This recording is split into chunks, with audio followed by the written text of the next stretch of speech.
Sir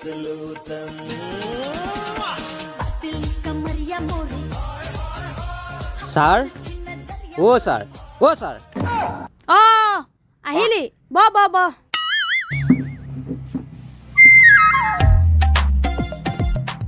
তোৰ সদায় tuition আহোঁতে কিয় দেৰি হয়? মই মানে আহোঁতে মা আৰু পাপাই সদায় কাজিয়া কৰি থাকে। তেনে তোৰ কি হ'ল? তই গুচি আহিব লাগে। মই কেনেকৈ আহিম ছাৰ? মোৰ এপাত চেণ্ডেল মাৰ হাতত আৰু এপাত চেণ্ডেল দেউতাৰ হাতত, দুয়োটাই দলিয়া দলি কৰি থাকে। মই সেইকাৰণে আহোঁতে অলপ দেৰি হৈ যায়। তহঁতৰ মাৰ বাপেৰে বেলেগ কাম নাই নেকি? অকল যে কাজিয়া কৰি থাকে। ৱাও, কিয় নাথাকিব? মাৰ ৰিলছ বনোৱা, দেউতাই ঘৰ সাৰা, ঘৰ মোচা, বাচন ধোৱা। হ'ব মই গম পাইছোঁ। কালি যে তোক হোমৱৰ্ক কৰি আনিবলৈ দিছিলোঁ, কৰি আনিলি নে? ছাৰ কৰা নাই, এতিয়াহে কৰিম। কি? তোক ঘৰত কৰিবলৈ দিয়া কামটো ইয়াত কৰিবি? ছাৰ হোমৱৰ্ক মানে জানো ঘৰত কৰা কাম নহয়? হয়, তাতে কি হ'ল? তেতিয়াহ'লে আপোনাৰ ঘৰত কৰা, মোৰ ঘৰত কৰা একেই কথা। কেলা, তই হোমৱৰ্কে কৰিব নালাগে, কিতাপ উলিয়া।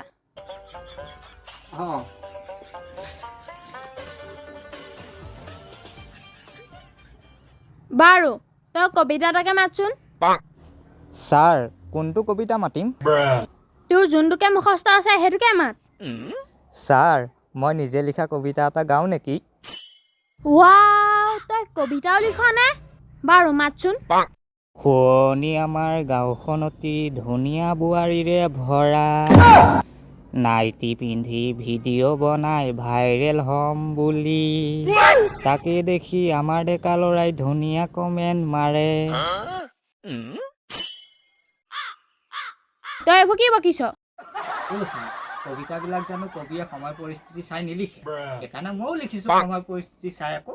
হয় দে, আজিকালি যিটোহে চিটুৱেশ্যন, কবিতাটো লিখা কথাখিনি মিছাও নহয়। বাৰু সেইবোৰ বাদ দে, তই ফকৰা যোজনা এটাকে কচোন। ছাৰ মই লিখা ফকৰা যোজনা এটা কওঁ? হা? তই ফকৰা যোজনাও লিখ নে?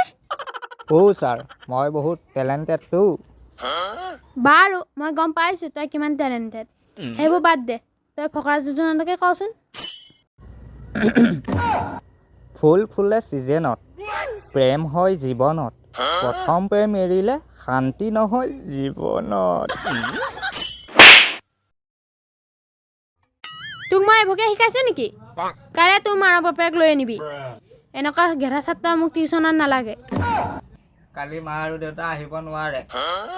কিয় নোৱাৰিব? কালি মানে দেউতাই মাক কৰি থাকিব। কি কৰি থাকিব? কাইলৈ মানে মায়ে নতুন ৰিলছ এটা বনাব আৰু দেউতাই কেমেৰা কৰি থাকিব। কেমেৰা। ছাৰ আপুনি কি বুলি ভাবিছিলে? নাই একো নাই, যা আজিলৈ টিউচন ছুটি। অ'কে ছাৰ, আজি গাৰ্লফ্ৰেণ্ডক বেয়া দিম। কি কৰিবি? টিউচন মাষ্টৰ পাৰ্ট 2 অতি সোনকালে আপোনালোকৰ মাজলৈ আহি আছে, গতিকে চেনেলটো ছাবস্ক্ৰাইব কৰি ৰাখক।